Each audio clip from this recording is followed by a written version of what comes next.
abadde ngenze avugone nedda ngenze sibeeguya bajaguza omwana eyazaaliddwa tebategeera nti ki tebategeera nti waliwo essuuka waliwo olunaku lwe beekwana kati ebyo byonna byemulaba nze nabikwata dda nga boogera kakati kano kemuwulyako zirina kyenkaagalako njagala mbalage fellowship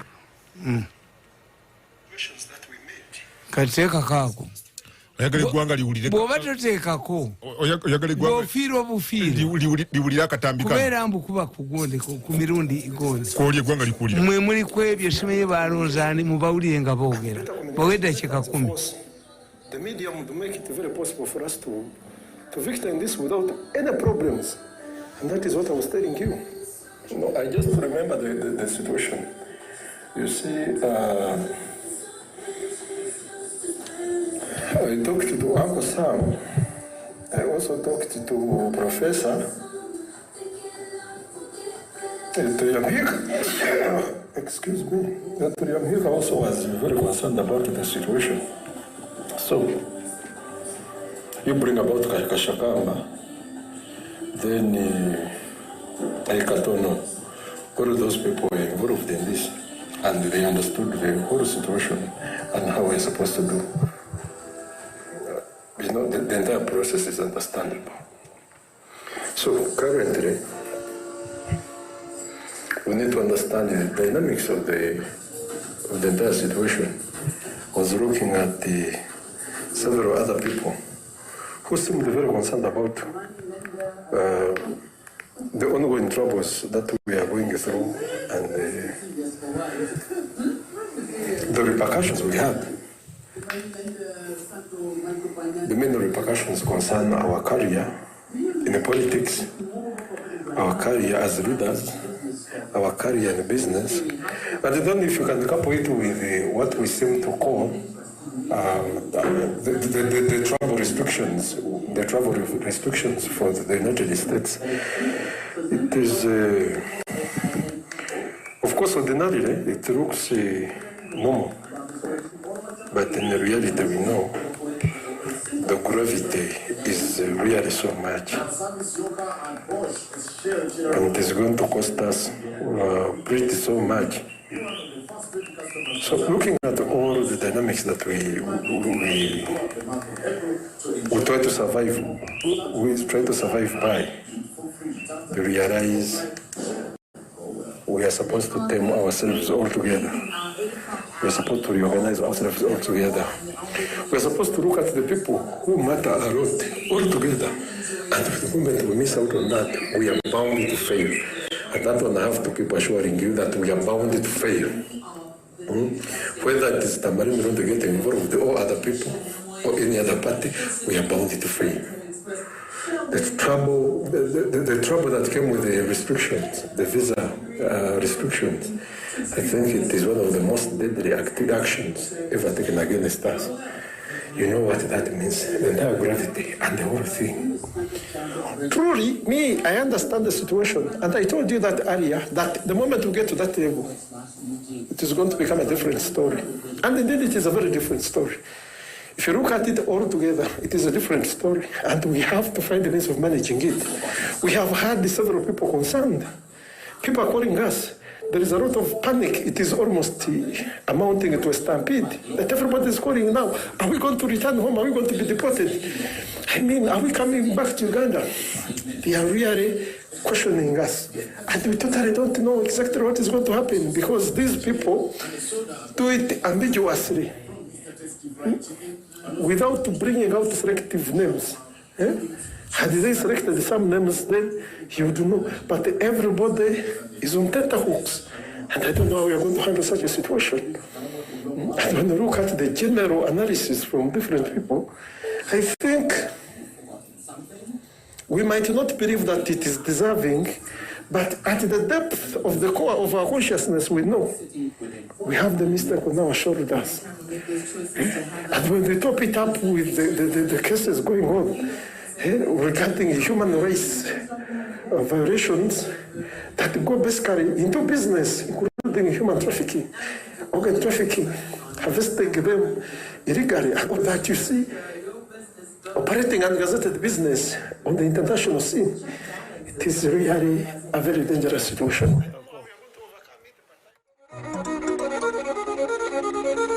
Chikumi Mosatu ka tonyeza satu Radio 4 ensonsu suline ku Radio 7 chikumi ka tonyeza msamkaulide. Yoroza kagulu.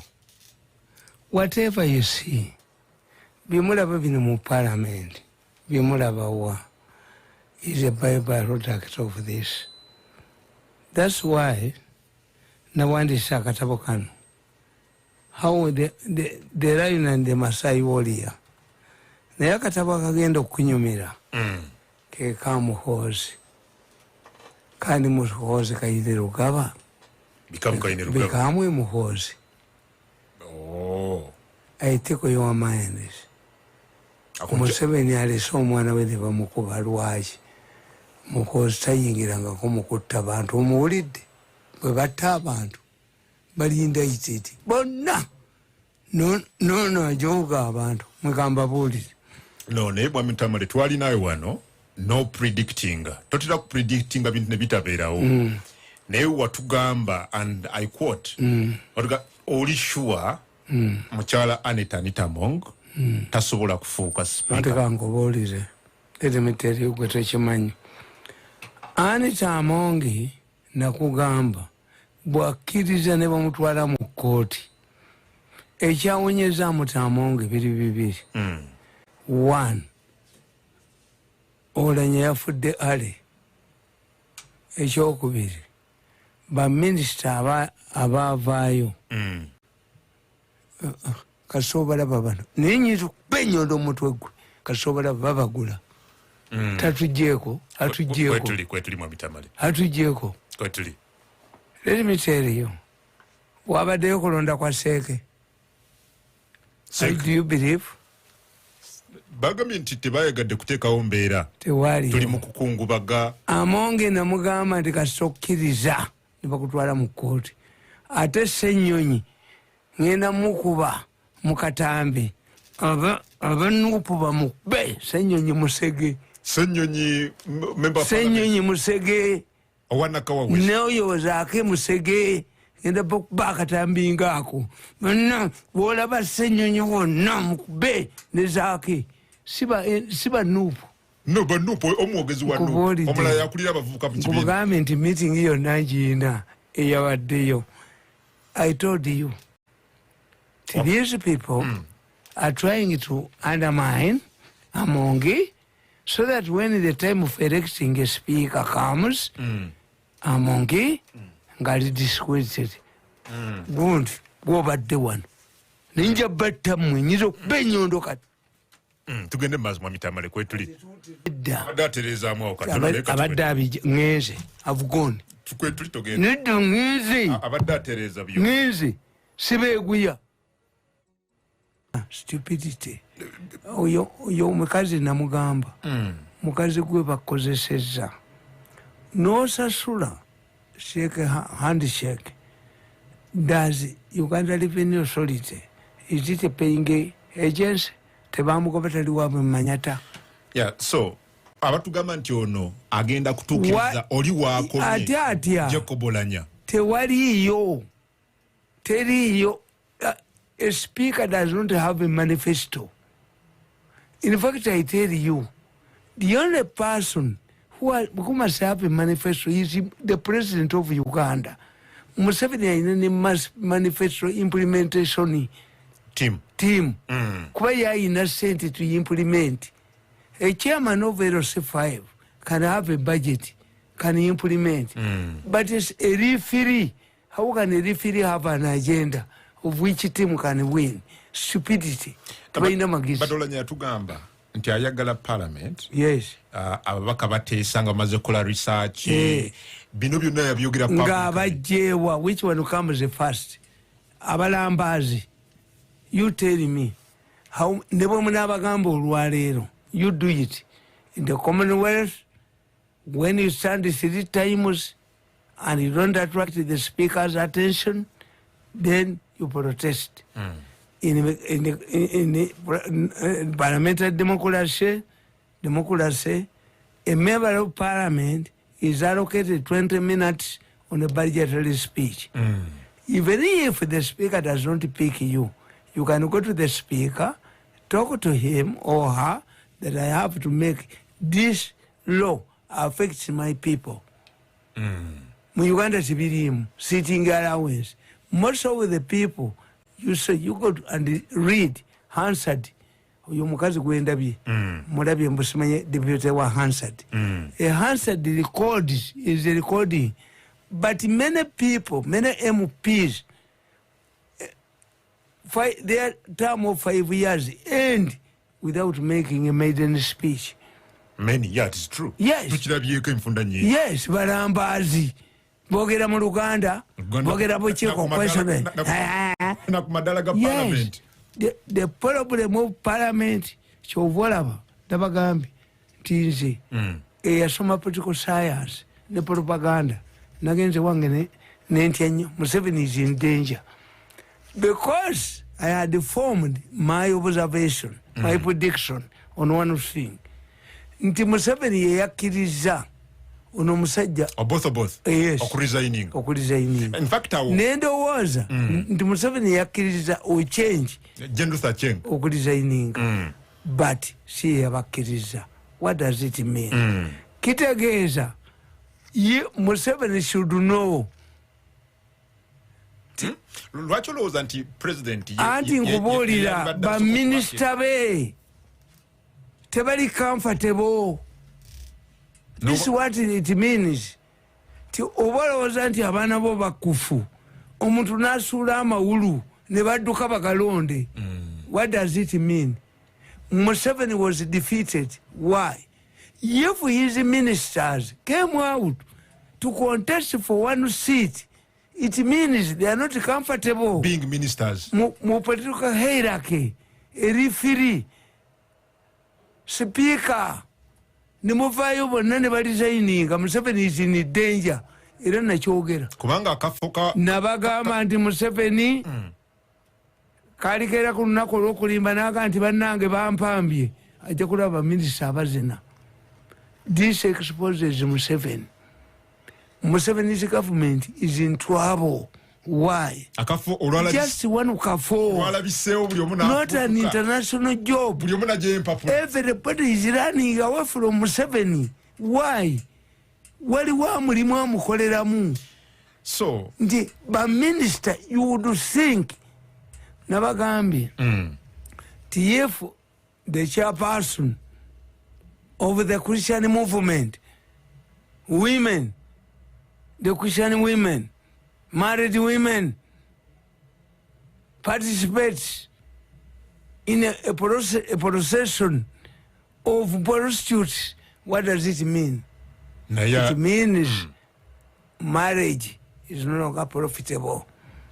Era ffe tuba tusoma propaganda mbabuulira mpandiisa akatabo kani muhozi kayinira ogamba bikamu muhozi katabo kankanyuma nnyo kakato kengenda okuwa osome mbagambye twekisire mugamba muhozi si yasoso zikola as an individual.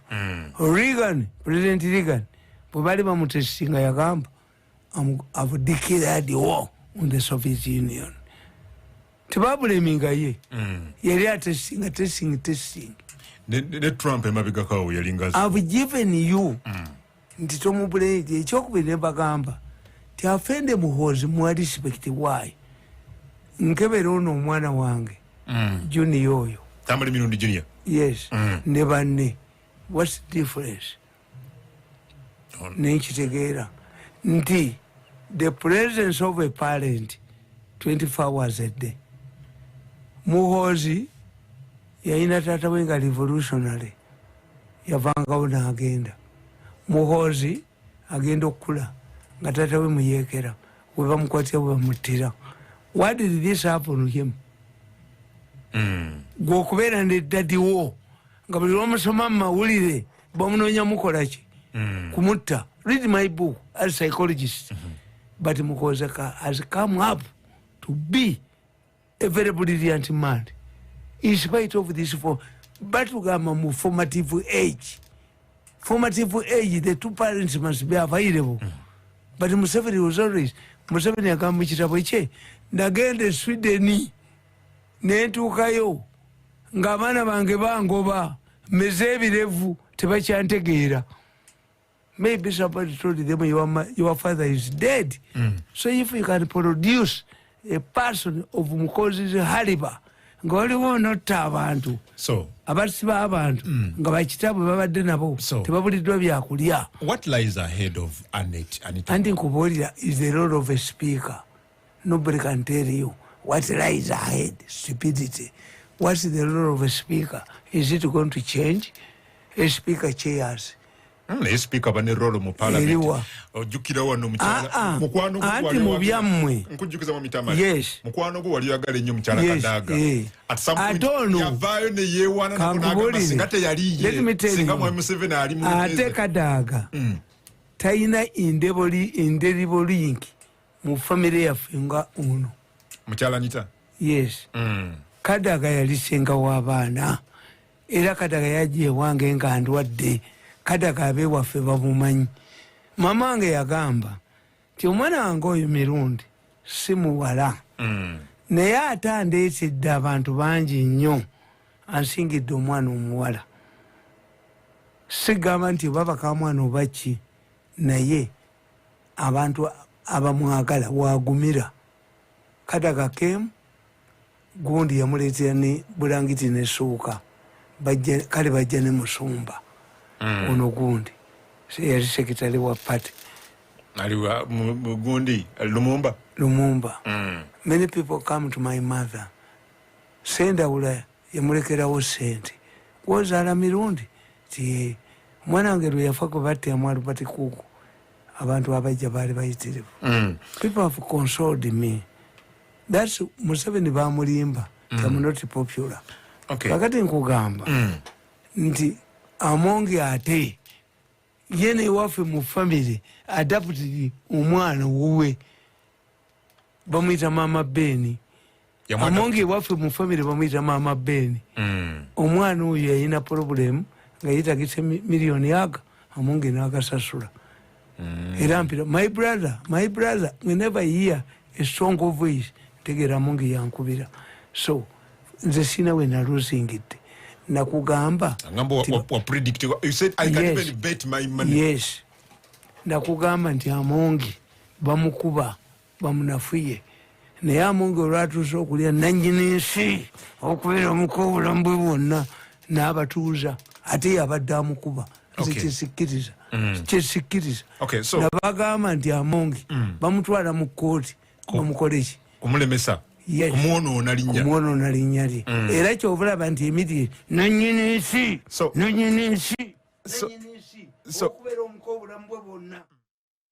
So Mwami Tamale pompo eno gyendaba excitement eriwo twalabako n'okusika omugwa bayida bw'ojjukira wakati wa Jacob Olanya ne Kadaga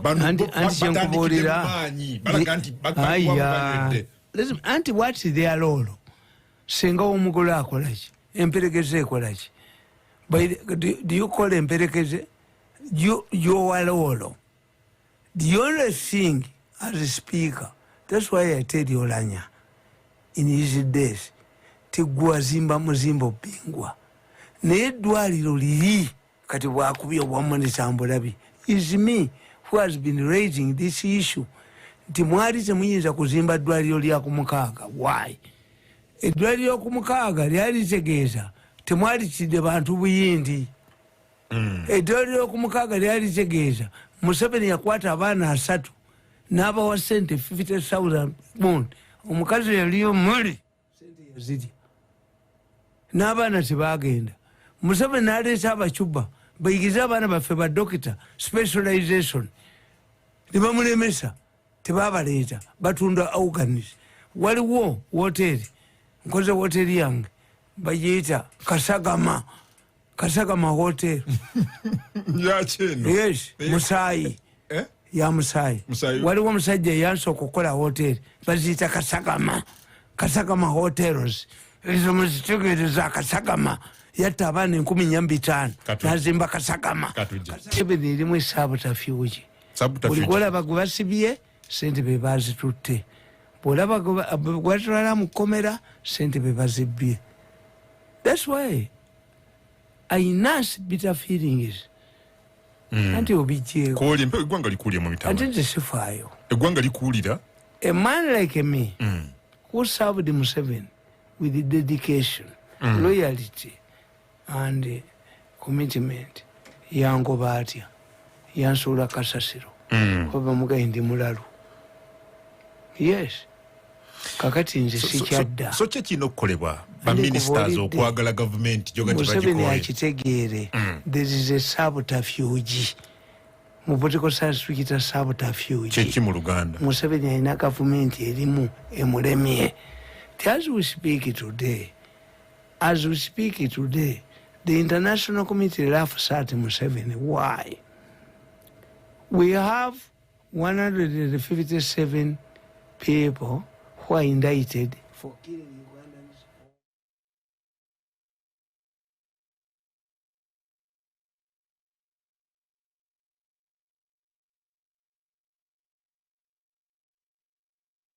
Yes.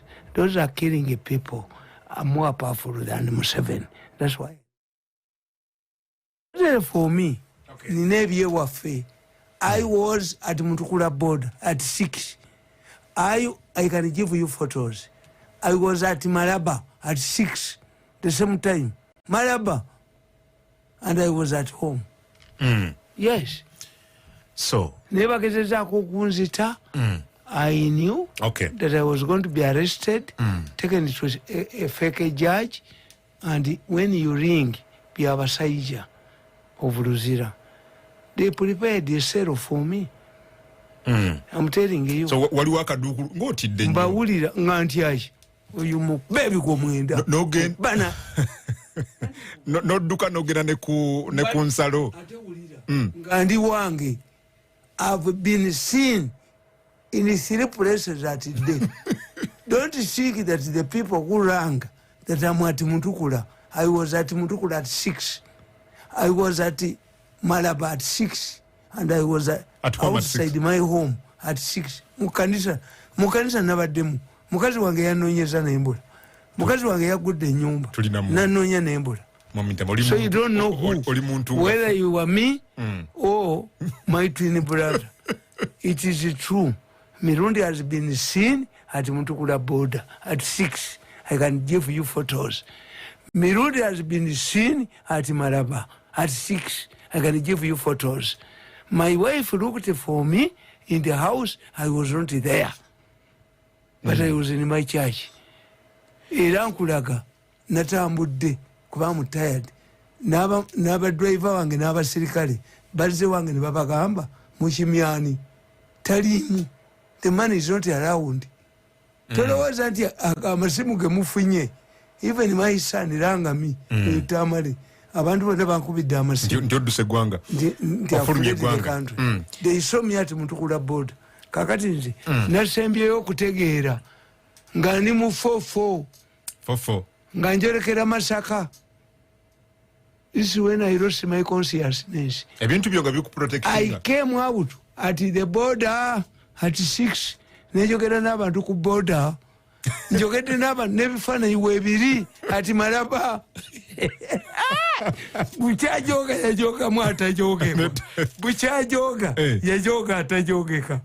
Bukyabajoga bajogamu ati. Nze mama wange aseka busesi. Mama wange bw'omubulira nti oyo yabula. Mama wange n'omugazi oyo yabula aseka busesi. Mama wange n'ogendeyo kati n'omugazi nti Mirundi yabuze. Okay. Tamale, tukubire torch.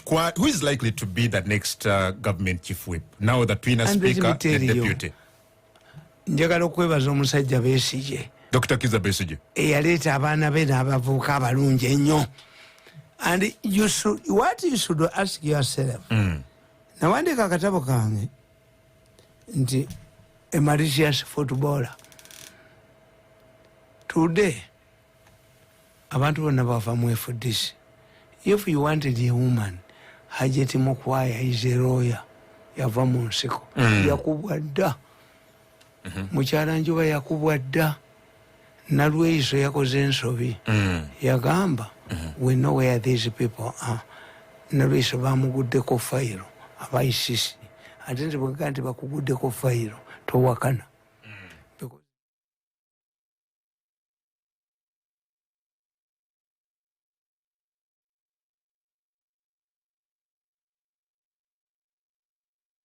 Yaleeta bano bamongi.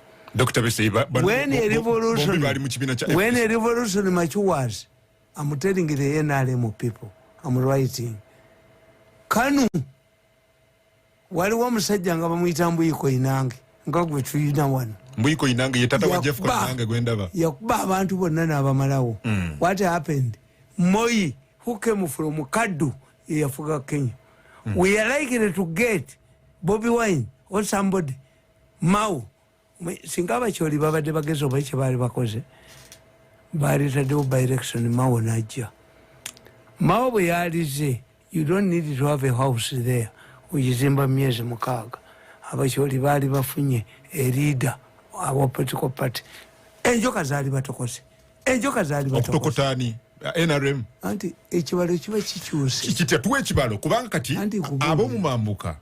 Bawulira nti balowooza waliwo obusosoze babasosola wano na wali. Let me tell you, when you hear tribalism, is a Muganda talking.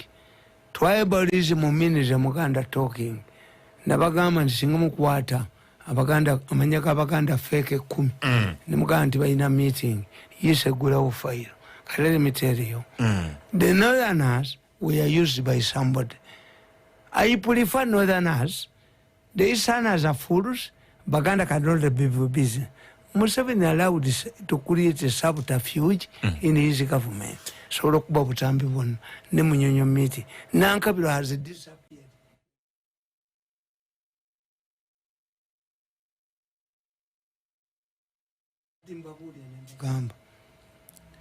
What does it mean? It means NRM muteyina baana. Abayo baba kubere bakola ki? Kubanga initially abo mambuka badi bagala muntu wawe yabadda mu just speaker. No, let me tell you, I sympathize with the northerners. Why? A government is like a mirror, window shopping. A government in Africa rotates around ethnicity. A government in Africa is like a party. What does a party mean? A party means where you have plenty. No, the Syria kumikolo. Ne wange waka wenyini. My wife's sign ngandi demere yawe. Era wali wa mutane wange mulwadde. They sign? Zentambula ne. Ndize nakufumbidde. Yes. Somebody must take a responsibility in the marriage and the sign. Ngoba kumbira kubunke. Anti nedda. Wabusigala so legite kama obutubo and the other person. Syria chagulu. Nentambula nempeke zange. One of my sons is sick. Era mugembe gendo lete empeke ziri. Nze nywa tampeko yebisiriza every day. Nywe tampeko to kill poison. Museveni takiza nti abantu beba obutwa. So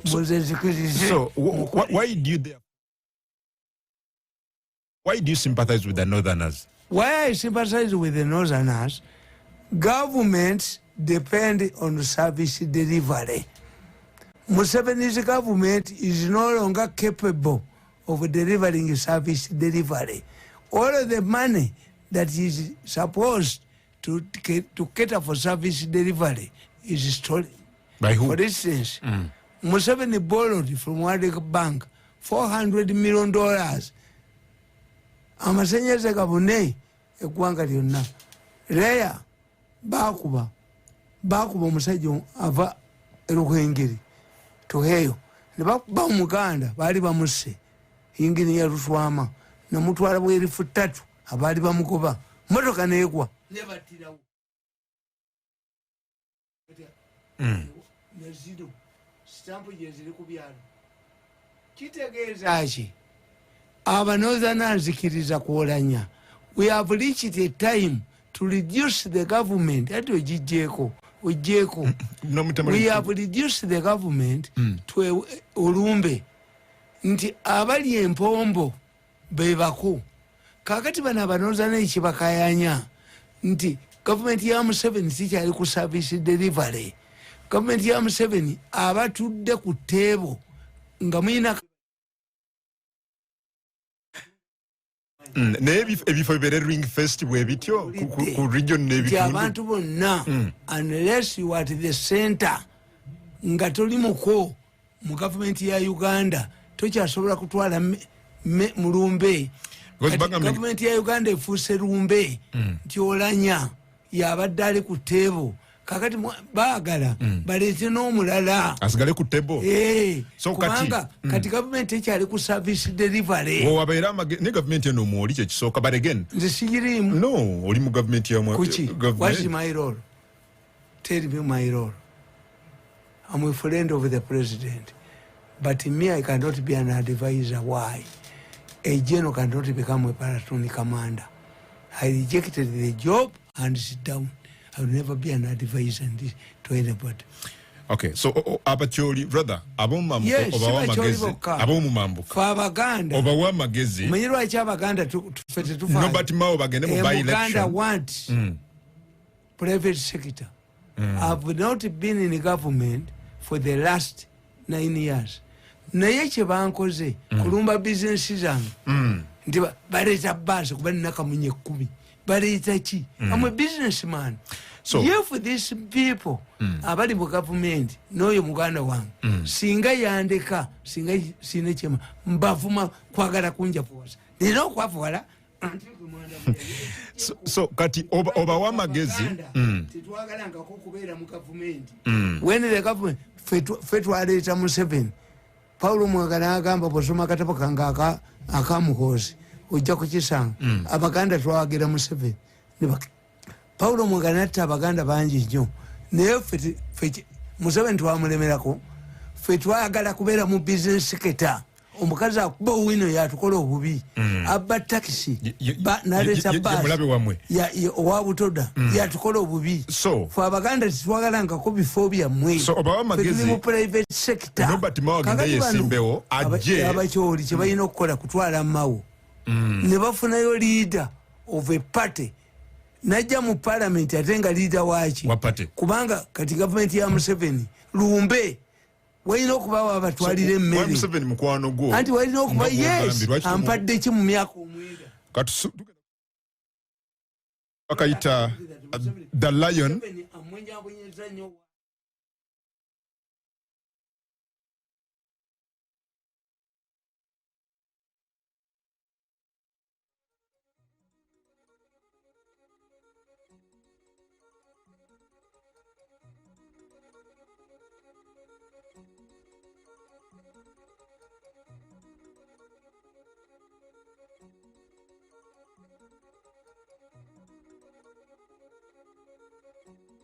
nga tugenda katabo kano mwami Tamale nga tugenda katabo kano waliwo angambi wano naga mwami Tamale mu ngambire ampe comment ku bigambo bya Dr.